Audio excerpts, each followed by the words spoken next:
All right, we have some exciting news.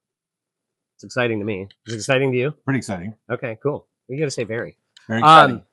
So we have grown at Impact 88 over this last year to a point where we are looking for how do we expand, how do we impact more people, and the conversation came up on our team about who could do that. And honestly, it's a very tough role to fill because you got to have someone you trust, you got to have someone you like, you got to have someone who's really good in front of a group of people, and someone that you want to work with. And one name came to mind, and that was Josh. No, I'm just kidding. That was Mr. Jeremiah Gore. So Yeah, here he is, ladies and gentlemen. Let's Clap go. through the Let's screen, go. as Let's Cassie go. Williamson would Let's go. say. So we're going to do a little chit chat with Jeremiah here and just find out why the heck he decided to join us because, I mean, this guy has more experience than probably our whole team combined. In fact, what job haven't you done in new homes? You know, I got asked that the other day. Mortgage. You haven't done mortgage. Never done mortgage. You know, the word mortgage means engagement until death, so I wouldn't take that. That job. explains why I probably never did that. No, that's not your style. Yeah. Not okay, so you have, but you've done sales, you've done VP of sales, you've done studio. What else? Marketing, marketing, sales, construction, yeah. Land development, land acquisition, all the fun things. All the things. Okay, cool. So now, and for a while now, you've been a trainer. Yes. Okay, so this is a setup question. Out of all of those jobs, which one's your favorite? Trainer. Yeah, he got it right. 10 points. 10 points. Okay, so talk to us a little bit about why. Like, why do you want to impact people as a trainer? Because you could go do anything. I mean, you could do anything in this industry.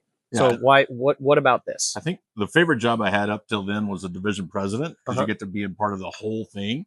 And then once I got a taste of training, like it's the fun part of being a leader without the administrative, without all the meetings, without. So don't give him any paperwork, right? Like none of that stuff, right? So, but you get to just pour into people and then help them grow, which is what a lot of divisional leaders love to do.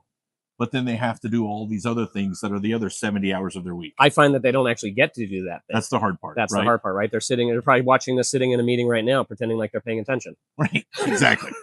Sorry, not sorry.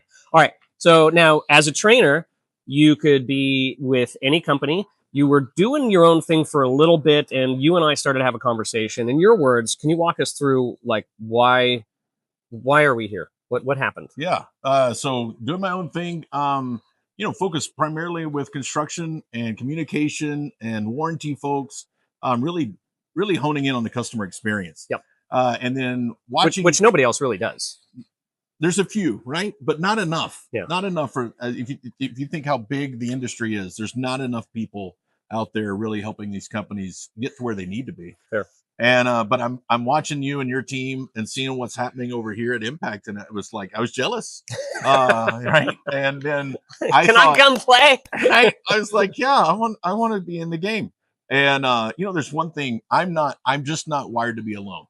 And so there's one thing about being a part of a team that was intriguing, but more than that, it was getting a chance to see how you and Impact are approaching not just sales training, but training individuals to be better, right? So true transformative training, but more than that, I think it was how you're approaching it holistically from the field. How do we get our sales processes better? How do we sell better? To sales leadership, how do we coach better? How do we be better in that seat?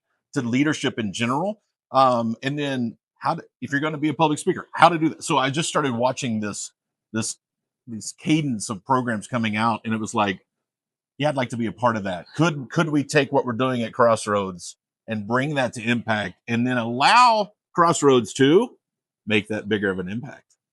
See what he did there? That was pretty good. Okay, so yeah, you and I started having conversations, and the pieces just started to fit. As we were on our search, it seemed like you were kind of doing your thing, but we set up our collab, and of course you're a part of that. And then the conversation just started to morph into, on my team, to say, well, why isn't Jeremiah just working with us? Because it seems like he is anyway. Yeah. Right. I think it made sense because if you even at the Builder Show last year, there's just a natural fit with everybody that's already at Impact. I would agree.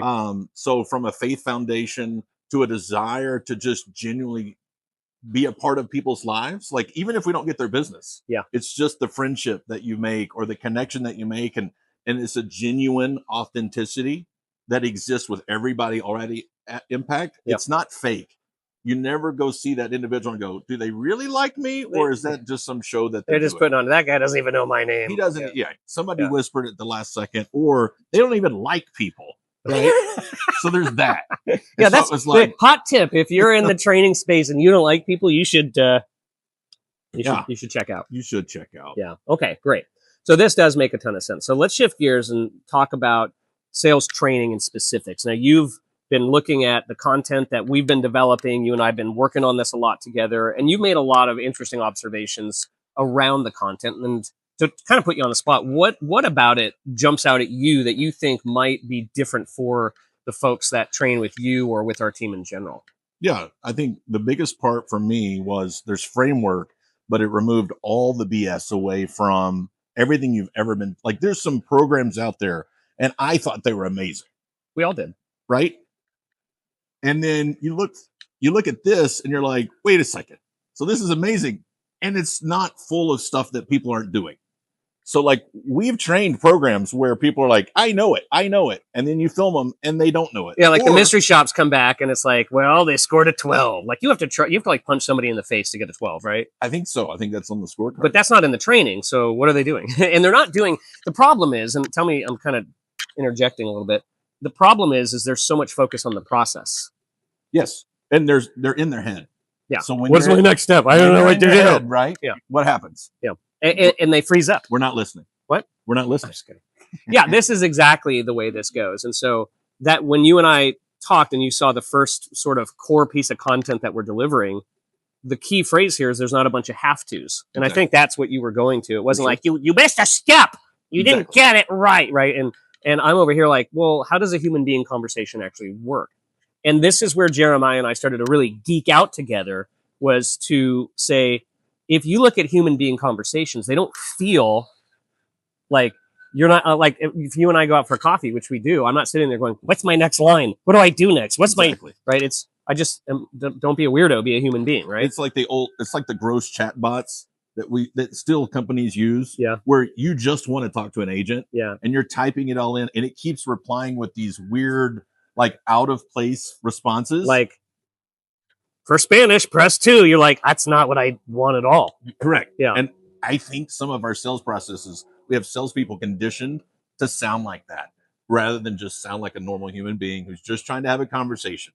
So bizarre. Okay, great. So one other question here for you. So what when you get in front of groups of people for sales training or for construction under the Impact brand, what is the thing that you hope to accomplish with those teams? Extreme laughter. Yeah, first, right? First. We just have to show up and that happens. If we show up together, that happens really it happens pretty especially quickly. when we match clothes. Yeah, Google it. It's a thing. It's a thing. Yeah. So yeah, I think first it's creating a room where they know they're not being put on the spot at any point. There's not stand up and role play in front of 50 people. Yeah, we're gonna make you look like an idiot so we look good. Right. Yeah. Right. And so let's have it be fun, and then let's have it be engaging, but let's have it be a learning opportunity for everybody in the room to be able to walk away with not just, that's cool, but I'm going to go change my sales trajectory tomorrow. Right. Exactly. This is one of the things that I love and why we decided to partner with Jeremiah, is because he gets it. He gets it. He's funny. He's good in front of a group of people. He understands the content. And probably the most important thing is he actually cares, which is what we were just talking about. He actually wants to see people win and succeed. And so we're excited to announce Jeremiah as a part of the Impact team. Please leave a comment. Please welcome him, and let's go do this. Yeah, let's go. Boom.